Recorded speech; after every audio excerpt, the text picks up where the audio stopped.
आमच्या झाडाला किती मिरच्या लागल्यात जरा आपण मोजूया.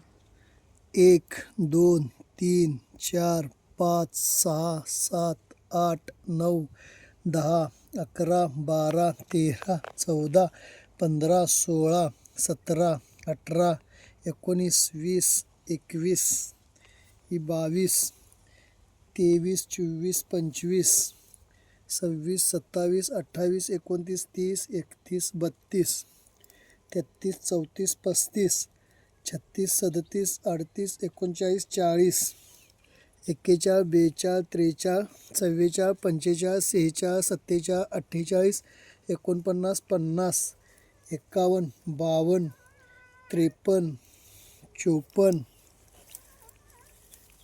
55 56 57 58 59 60 61 62 63 64 65 मिरच्या 66 मिरच्या आहेत एका झाडाला ऑल इन वन वापरलेल्या. ऑल इन वन वापरल्यामुळे ही कमाल झालेली आहे. एवढ्या मिरच्या एका झाडाला लागलेल्या आहेत. शिवाय अजून बारक्या मिरच्या आहेत, फुलं आहेत. धन्यवाद.